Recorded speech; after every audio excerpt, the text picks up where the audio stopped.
All right, guys, you all love the video for the Carrier Comfort remote instructions. Here is the Carrier Performance ductless mini split instructions. So we have a different type of remote. Now this goes for Bryant, Carrier, and even some of the Grease and things like that. They all have a very, very similar remote. So first off, the unit is on right now. It's set to 76 degrees. And you'll see there at the bottom left, I have both of these little vanes. They're illuminated. That's going to be our swing. We're going to start off with that. So pressing the swing button once turns off the swing of that vertical louver that goes up and down. So we'll just turn that one back on. If you press it once and then press it again, you can actually specify it to go to a certain level. See how that one goes all the way up high? Now I'll press it again 3 times. Go to that second one. Middle, down, or all the way down. Or you can just turn it off. I'm gonna turn mine back to oscillating.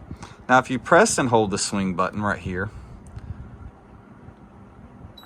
there's interior, or the interior louvers that move the air back and forth, left to right. That is how you turn those off.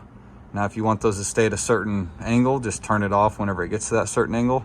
Otherwise, press and hold that button, and those louvers now swing the air back and forth and up and down.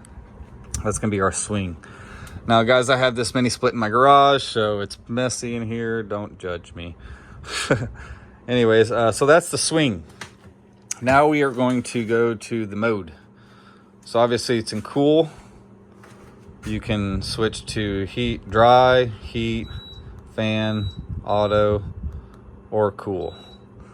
Now whenever you're in the dry mode, that's whenever you can press your humidity, and you can set your humidity. I always recommend 50%. Anything between 40 and 60 is good. Anything between 0 and 40, you get high mildew growth. Anything between 60 and 100, you have high mold growth.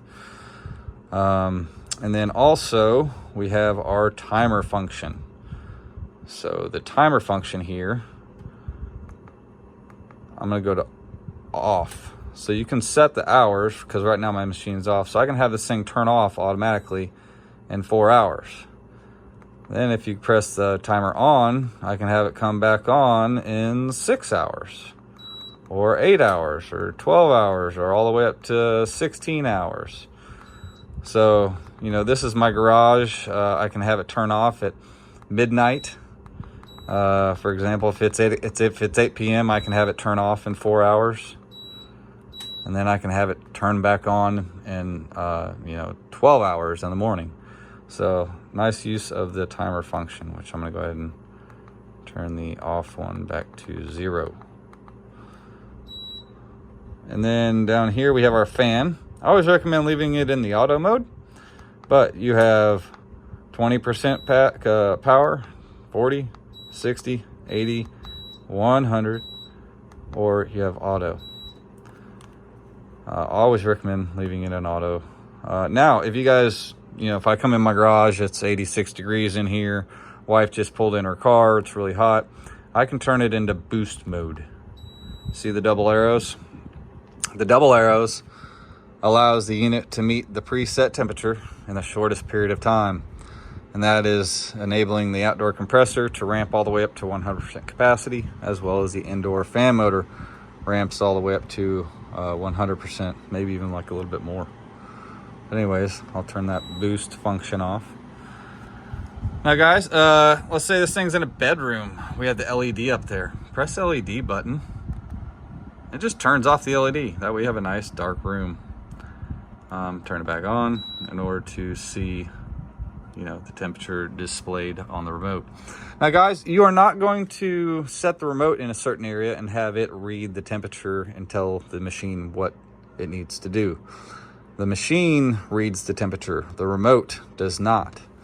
So that is one reason why your indoor fan motor, after the unit has satisfied, after it's brought the area down to temperature, the fan does not shut off. It will go down to its slowest speed. It has to use the fan in order to pull return air through the unit, and then it gathers the temperature, and that lets the unit know whether it needs to turn on or slow down, speed up. So the indoor fan motor never shuts off. Also, if you guys put this in heat, the louvers automatically go to the highest position. I don't believe they oscillate.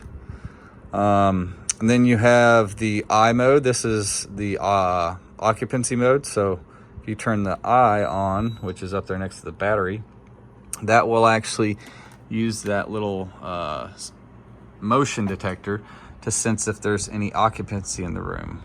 And that helps out with conserving energy. You also have the eco gear to where you can set this thing to be 50% more efficient, 75% more efficient. I never use that. These things are already totally efficient. That why? Just why? I don't know. Other than that, pretty simple explanation. Now the set, you do have the set button. So it has all these little things that illuminated up here.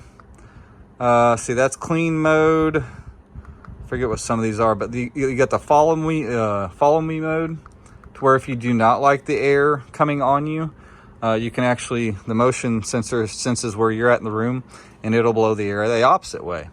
But yeah, there's like the breeze function, then you have the clean function.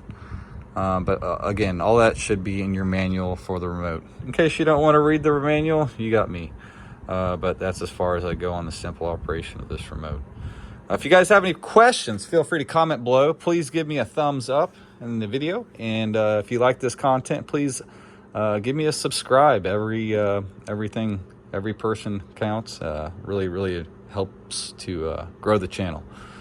Again, thank you all very much and have a blessed day.